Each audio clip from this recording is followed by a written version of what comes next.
We've got a mug, just so everyone remembers. Dun dun dun dun dun dun. Remember that I am my vampire. Yeah. Right. Oh, I love all that stuff. Happy? Yep. Happy? Yes. Okay.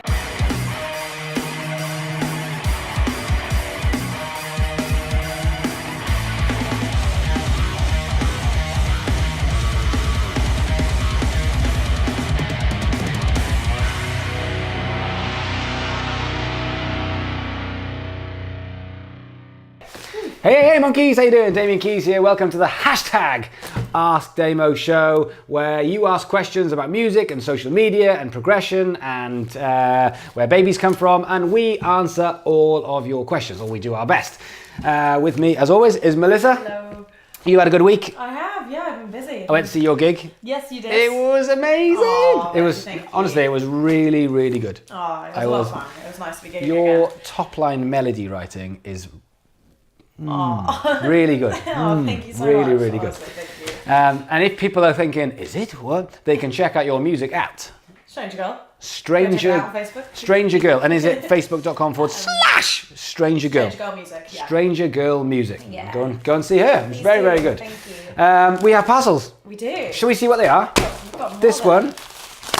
Oh, I love it. Do you want to send some stuff in for the wall? Then you can. Ooh, look at this.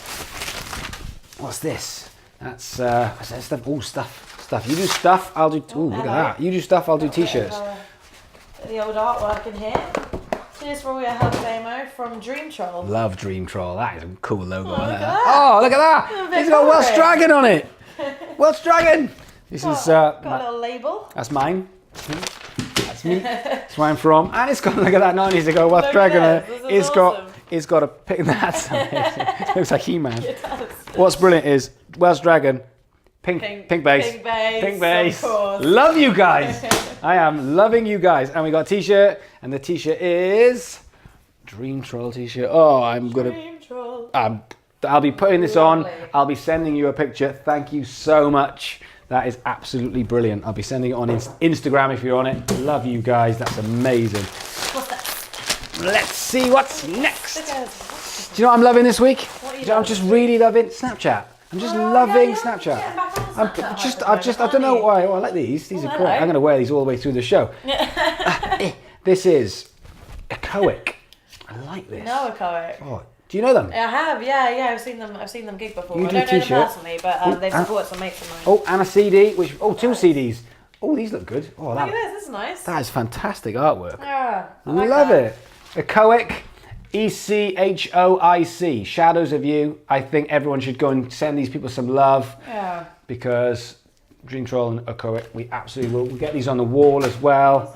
And they make you glasses, take that off so I can wear that. Oh. And then the last one. Oh, what's this? What have we got here? Oh, we got a goodie bag. Look at that. Oh, This. what you got? Oh, this is Sons.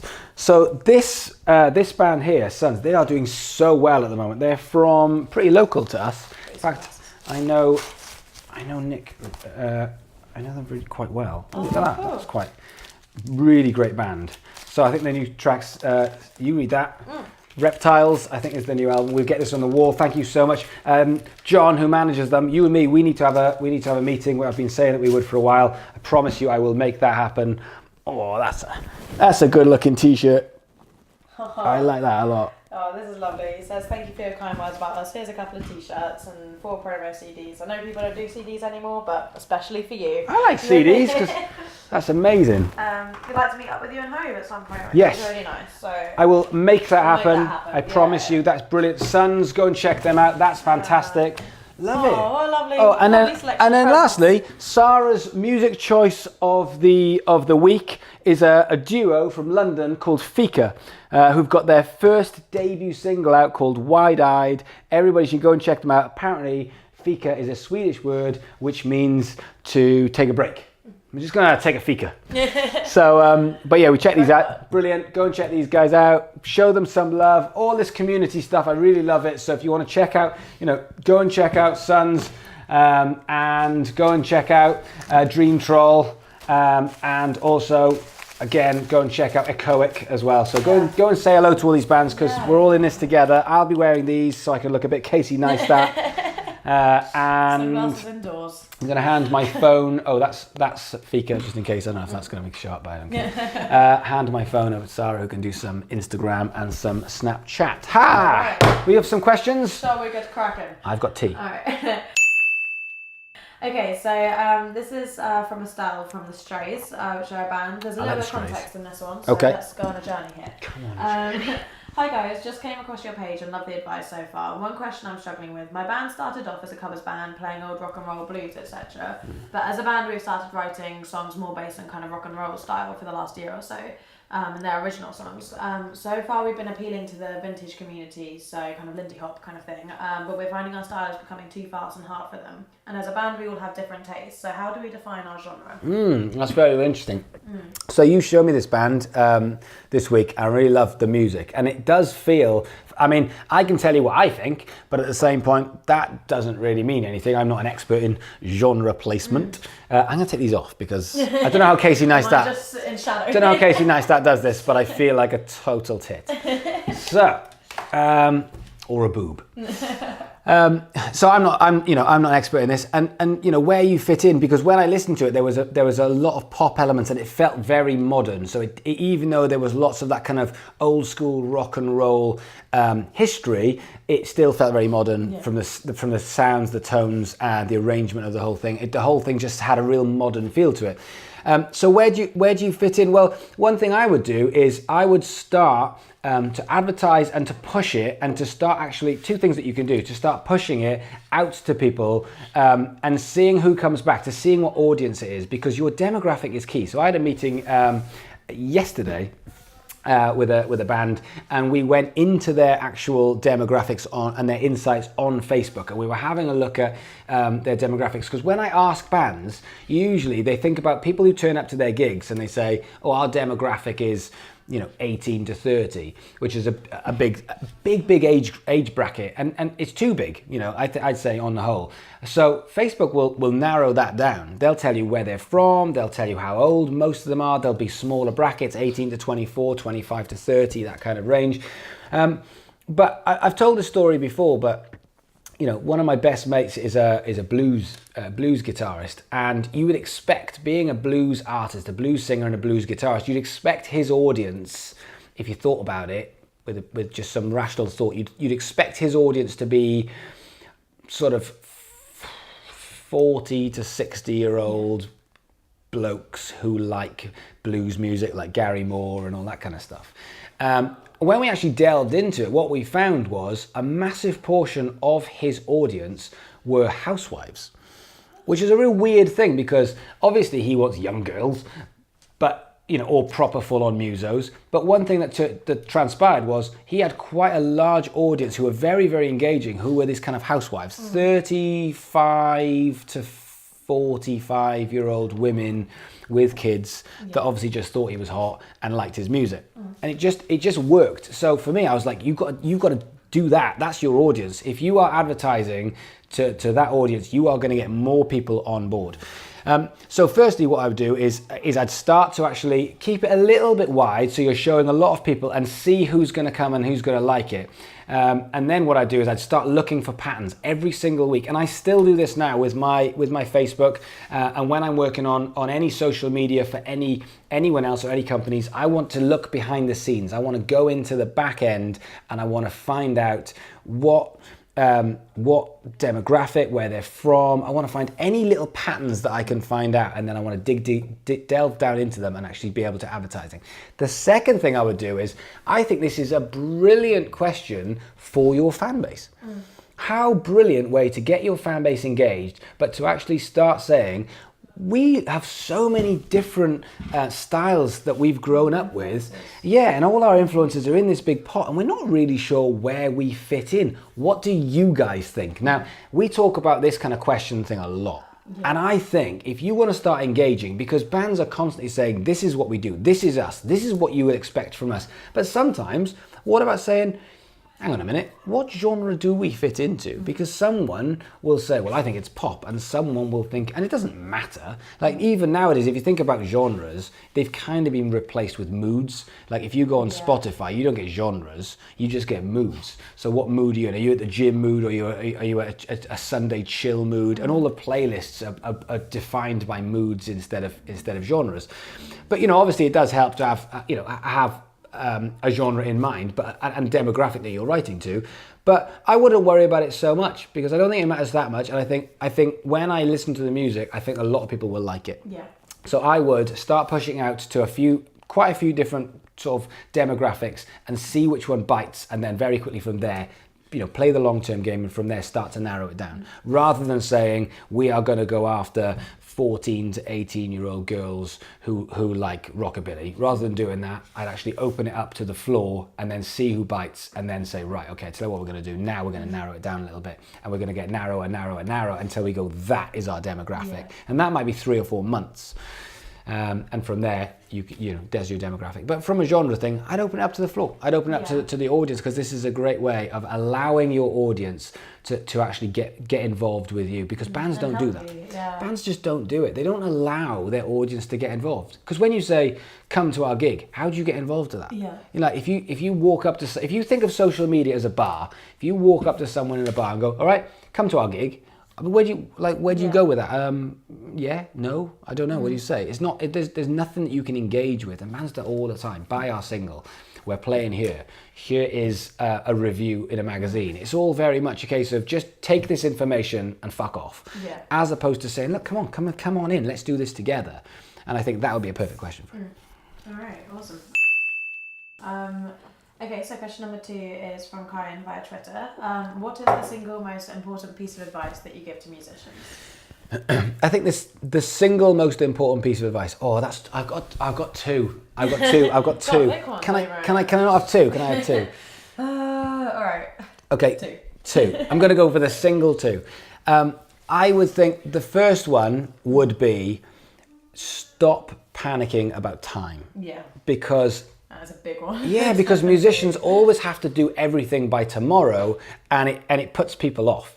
Yeah. I mean, I could have 20 of these, just key bits of information. But I think that right now in my head is so big, is start playing the long-term game. As a musician, you leave college and everyone goes, right, I need to start making money now. And it's like, all right, hang on a minute. Your career, if you are 20 years old and you finish when you're 70, is 50 years. Yeah. That's 50 years of your life. That is a long, long time. So you don't have to get everything finished and sorted and sell 1 million records by the summer. You just don't. It's really weird, because you feel like there's such a pressure in the industry to get everything done in the first 3 Absolutely. years. And so having targets and organising your time and planning things around 30 years, you still want to get everything done. You want to achieve things fast, but there isn't this pressure of shit or bust within the first couple of months, and all of a sudden your band breaks up and then more pressure builds up and you're like, it's not working. You just go, hang on a minute, let's think about our legacy of what we want to achieve over the next 30 or 40 years as a musician or as a band, and all of a sudden then people start thinking, well, are you going to be remembered for the money? No. You're going to be remembered for the music. You're going to be remembered for the live show. You're going to be remembered for your musicianship. You're going to be remembered for what you say. All of those things come into play. And yes, you have to make money.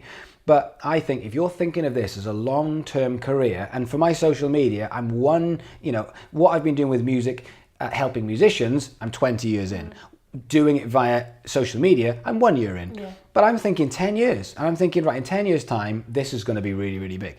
I'm not thinking of it as 6 months, or I'll give it a go for a month and see how it works. So I think that's the other thing. And then the second thing I would add on to that is, if it's going to be the longevity thing, I wish musicians, and hopefully you guys will actually be a part of this, because you are here for a reason, but I wish musicians would learn more. Yeah. I wish that they would sometimes just put aside time to learn, the skills of, I call it the new music industry, but social media, advertising, marketing, the business side to it, so that, not just that, but also the songwriting, the musicianship, when you start playing, you're happy to practice for 6 hours a day. And then all of a sudden, there's just a time where you finish your course and all of a sudden it's like, stop learning. Yeah. No more learning. I don't want to do any more learning. From here on in, I've done my learning. Now I'm just going to do. And it's like, well, you can just keep learning forever and ever and ever. It's weird because it sort of goes, I think also the busier you get, it really goes down in your priority list, setting aside that time, and you kind of think of it as less important, but it is this kind of continual. So here's the thing. I just came from a meeting just literally 10 minutes ago with a good friend of mine, Chris, who's doing really well. He's really good on social media. He's a great musician, songwriter. He writes for computer games. He's had a wicked career in different things. And one of the questions he asked me was, how much time do you put aside for learning every day? And I'm like, I mean, if I add up at least an hour every day, and I'm twice as old as half the people watching, and I'm still putting an hour a day into learning because I want to figure out detail. And here's the thing as well is, a lot of the time when you watch this content or anyone's content, a lot of it you'll know, and a lot of it will be obvious, but you're not going to pick up everything, every single video. Go, oh, that's just mind blowing. Yeah. You're not. You're just going to go, yeah, I know that. But as long as you get something, if you get 5% from the video that you just go, oh, that's quite clever, I might try that, you win. So that's it, it's all incremental steps. Really, absolutely. And the more you learn, the more you know, and the more you know, the more you realize that you can keep learning because there's little tiny details. And so you start seeking out the kind of the detail in it. But, I spend at least an hour a day learning, watching and learning. And it's something you can do almost in accordance with life and just working away at a band and everything, isn't it? So I've got this trip to Boston in 2 weeks. So it's going to take me 10 hours. It's a 10-hour flight or 9.5 hour flight. I'm thinking, right, what am I going to do on that 9.5 flight? I want to do work and I want to learn. That's the perfect opportunity. The week after, we're in Manchester. It's going to be a 3 or even a 4 hour drive. So I'm like, right, what can I do? I'm going to be there. I'll be alone in a hotel room. What can I do? There's loads of times where you've just got for learning. Loads of times. Thinking about how many Harry Potter films I could squeeze. So that for me is the big thing. I'm constantly going, oh, I've got an hour. I want after this, because I'm writing the book. After this, I'll be driving to Lewis. It takes 40 minutes to drive to Lewis. What's the first thing I do? I don't put on music. I'm like, what can I learn? Yeah. So that for me is a big thing. So learning as well then. Yeah. And there's books about that, but for me, learning and just playing the long-term gig, those are the two most important pieces of advice that I can think of at this moment from hearing that question. All right. Wow. Good question, that. It's a good question. Okay, so this is from Donna via Twitter. How much work do I need to do so that my workflow is more efficient? Any tips? Yes. Okay. So we're into time management. Yeah. That's a time management question. Yeah. And so there's a if you really want to delve down into this, there's a guy who wrote a book called Tim Ferriss, and he wrote a book called The 4 Hour Work Week. Have you ever heard of that? And he is going to be much better at this than me. I mean, I am still guilty of, I really like working. Yeah. I love it. So I wake up and I want to go to work, and I don't finish at 5 o'clock. I just like working. So the way I work is very, very different to a lot of people. I don't switch off. And up until very recently, well, for many years, this is really sad. I don't know why I'm telling you this. This is really sad. Here we go. I used to have, for quite a few years, by the side of my bed, on the wall right here, I used to have a whiteboard because I used to wake up in the middle of the night and be thinking about stuff, and I'd just be able to scribble stuff down. That's a good shout, actually. Well, yeah, I can tell you that partners don't think that. Yeah. They're not so keen on the waking up, putting your iPhone on, putting your iPhone on with a torch and being like. So up until semi-recently, I used to do that, but it helped. I used to have a pen and paper by my desk. So I like working. I like it. It's just something I enjoy. I could be more efficient with my time. I absolutely could. So that's something. But, someone like Tim Ferriss has written this book about 4 Hour Work Week. And what that is about is how, if you allow yourself 6 hours to do something, you will do it in 6 hours. If you allow yourself an hour to do the same thing, you probably will still get it done. And then it comes to that sort of battle between getting something finished and perfection, because people go, but if I've got 6 hours, it'll be better. The problem is everything elongates in your head, and there's loads of people watching this that have that perfectionist thing where they go, I don't want to put anything out until it's perfect, and it is hampering your game, because we live in a society now where everything is instant, it's watched, it's consumed, and it's gone. So there's so much stuff that you can put out which is just a moment of excitement and energy. So I'd explain it like this. So when I used to teach live performance workshop, when you are arranging a song, the higher end frequencies are more exciting than the lower end frequencies. They're the rumbles and they keep everything together. But if you want a surge of excitement, high end frequency, hence a guitar solo, hence a cymbal. As soon as you hit a cymbal, it's a crash and it's just energy and it's excitement. And that comes from high frequencies. And you're just putting them in very, very carefully. So, when it comes to arranging your work week, I would have certain things in there which boost the excitement, boost the energy, things that you can actually do over your day. So it's not monotonous and the same thing again and again and again. I think Tim Ferriss with his book is when it comes to the being a perfectionist, what he's saying is you can do that and it's going to slow down the long-term career. So at sometimes you do want to have very, very high-end product, but most of the time, a lot of the time, you've just got to get it out there. So, and every so often, then you just go, but this one's, the song is the most polished, amazing thing. But then the marketing around it is just, we've got to get a certain amount. So, and I'm not saying put out shit stuff, but there has to be this yin and yang between putting things out too slow, which, if I'm honest, is probably one of the biggest downfalls for musicians, is they're not putting enough stuff out for today's consumption. And so what they're doing is they're thinking about yesteryear and thinking, well, we what used to happen is TV, radio and magazines, and they used to come out once a week. Well, we're just not in that time. You can't think like that anymore. So it's all very well that when you were growing up that worked. It doesn't work anymore. Kids are used to watching YouTube, and their favorite YouTubers are putting content out every single day. So if you put out content once every 3 weeks, their brain just goes, well, you're shit then, aren't you? Because I don't really get it. Unless that content is fucking mind-blowing. Unless it's just like, oh, I've been waiting for this for so long, it's mind-blowing. Other than that, there needs to be this kind of momentum, because that's the way we consume from our brain nowadays. Yeah, I think so, instant. And so with the question is, how much work do I need to do? I would think this is more about working smart. And some people like myself, I like to work hard. And if I'm honest, is it the most productive way of working? It isn't. If I think about the way I work, it's got these splashes of excitement where, like the high energy symbol, where I just go, I'm in and I'm doing stuff. And then, I can't work at that. I just haven't got it in me. I wish I was Gary Vaynerchuk, but I'm not. I haven't got it in me to be able to work to that level of excitement and energy every single day from when I wake up to when I go to bed. So as long as I'm happy with what I'm getting done and I've got targets in place that I'm achieving, and for me, this is quite a weird long answer, but for me, I have a mentor, a life coach that I go and see every 2 weeks, and I sit down and say, this is what I've done over the last 2 weeks, and then I explain it. I explain what's been good, what's been crap, and what works for me then is I can look back at the 2 weeks whilst I'm explaining it and think, it's not been a good enough 2 weeks. I haven't done enough. I haven't worked hard enough, or I haven't worked smart enough, or I've made some silly decisions, and then the next 2 weeks, that kind of aligns me then to go to the next bit.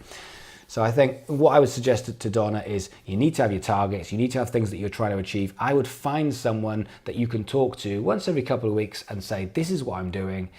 And it's not for them to judge you, it's for you to judge yourself. Are you happy with what you're doing? And then being able to look back over a period of time and say, wow, I'm doing really well. So it's sort of time management, target setting and reflection, would you say, are those kind of... And, kind of pillars. And sometimes it's nice to celebrate the stuff, because everyone's always panicking about the next stage. And sometimes it's nice to go, do you know what? This is really good. I had a shit day yesterday, and I made a video about it because I snapped at a hater. And the thing is, I wake up every morning to hate. Like it's not. I woke up this morning to someone just hating on my YouTube, and I was just like, fine. I thought it was quite funny. Just said I needed some just for men, and I was like, I probably do. It's probably a fair comment. But even though that comes through, I was thinking, do you know what I've got such an amazing bunch of people that get involved. I don't even call it my audience, because I'm getting to the point now where half these people are, watching are my friends. I'm talking to them on a day-to-day basis. So it was a real nice reflective moment in a moment of just a shitty day, and it was really nice to just go, wow, we've come so far. We've been doing this a year, and I feel like I've met so many amazing people. So sometimes it's nice to have the reflection and well. just celebrate what you're doing, not feel too much pressure. Okay, so question 4. This is from Felicity via Instagram. How do you become an influencer in a market that's already filled with people doing the same thing? So I'm trying to build followers for my makeup tutorial accounts on Instagram and YouTube, but I'm struggling to draw viewers, and there are already so many out there. Yeah, and so you've picked a very noisy industry with makeup tutorials. So, firstly, you've got to be very, very good. Yeah. But you want to think of it like this, and we talk about this in the book that I'm writing. Did you know I'm writing a book? No. It's called The Rule Breaker's Guide to Social Media. But we talk about this in the book. If you look at the bigger of the YouTube influencers for this, you'd probably think, I mean, for me, I don't wear that much makeup, so I'm going to guess at Zoella being one of the biggest ones. So Zoella's one of the biggest ones. Now, Zoella started with probably an iPhone and just her thoughts and some makeup. And now everyone sends her all the best makeup in the world, and she's got professional lights and thousands of pounds worth of camera gear, and she's taken a step up. And it's really difficult to look at it and go, how am I going to compete? How do I compete with that? How am I going to build an audience? Well, let me tell you, now, if you are looking at competing with Zoella, now is the perfect time. There's no excuse. Now's the best time. And let me tell you why. Because in 2001, that was the last year that I worked for the music college in Guildford called the Academy of Contemporary Music.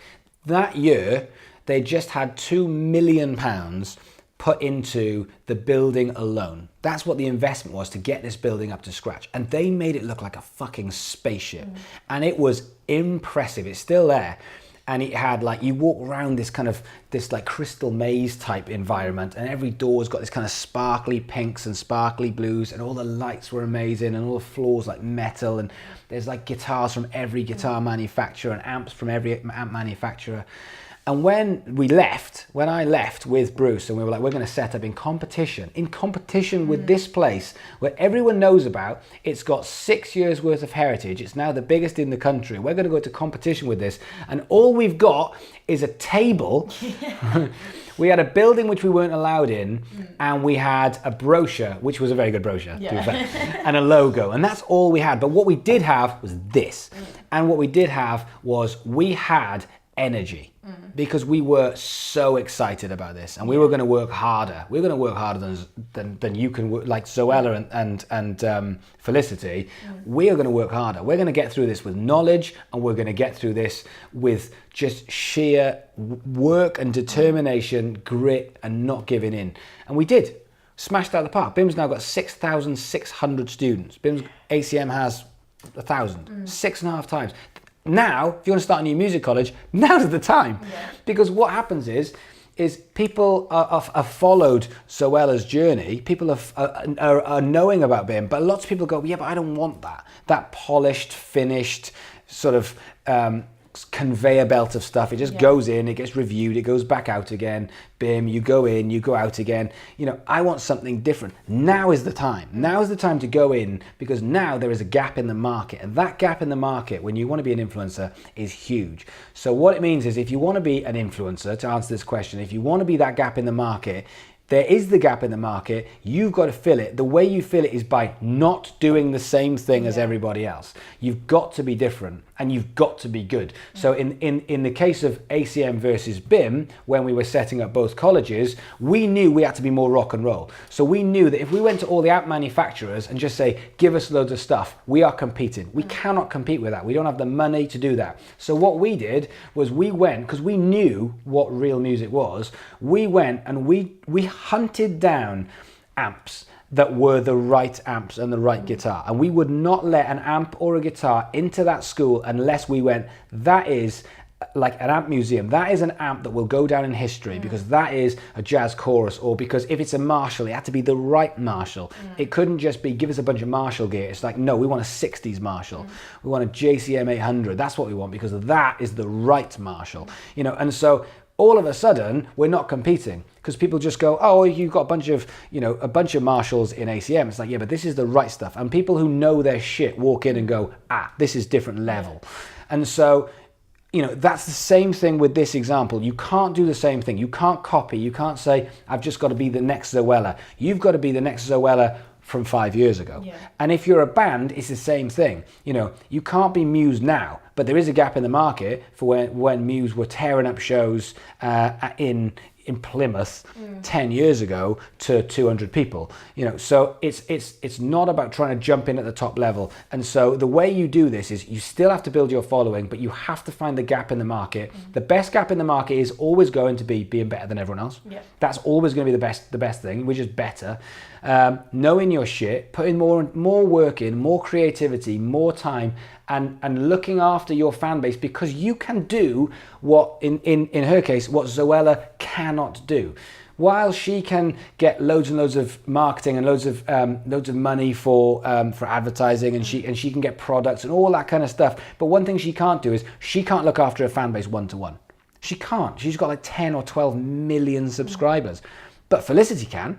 Because if she's got 300 or 500 people, she can individually look after these people. She could be messaging them. She could build 1,000 messages a day to look after this fan base. And bands, this is not a makeup tutorial thing. This is exactly the same. If you are looking to build an audience, the first thing is look after the one you've got. And if that's 20 people, then you look after those 20 people like they've never looked after before, because the bigger bands cannot do that.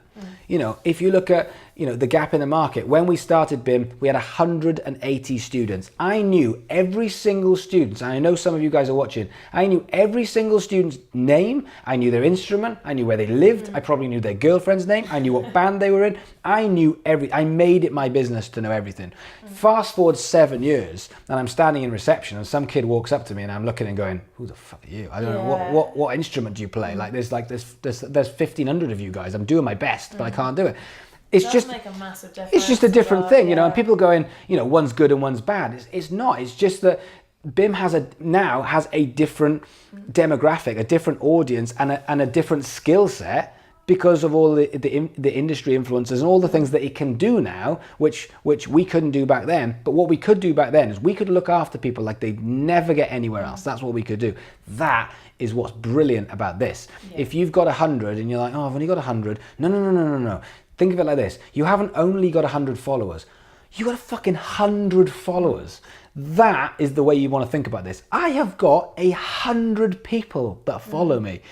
That's fucking amazing. I've got 100 people that can have mates, and I can look after, and I can do things for them. You do that, and all of a sudden you'll be like, fuck, it's 1,000, and then it'll be 10,000, and then it'll be 100,000. You need to look after these people and stop thinking of you as one audience, and start thinking of this as, I have got whatever your size or whatever the size of the followers are, I can look after these people like they've never been looked after before. Like Zoella can never look after them the way that I can look after them.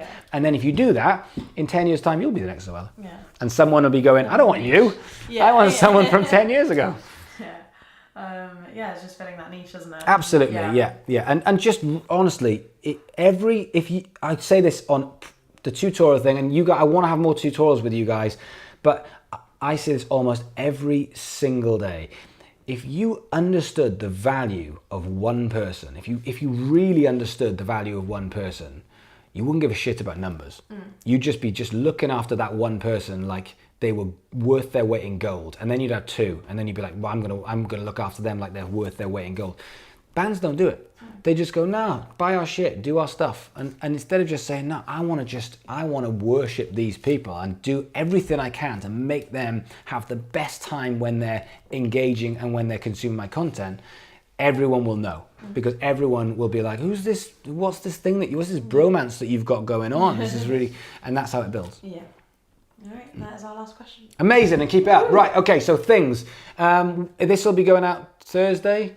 So it's Thursday. Okay, so I think there's a couple of spaces left for Manchester. If you're in the north, if you want to come and have a sit down, have a cup of tea, it doesn't cost you anything. All you've got to do is get there at the allocated time. We'll have half an hour, we'll have a cup of tea, we'll talk about your socials, we'll talk about your band, anything I can help with, I'm totally up for it. We'll just have a cup of tea and it'll be a fun thing to do. If you want to do that, all you've got to do is email katie@dkmanagement.co.uk. It'll be in the thing below.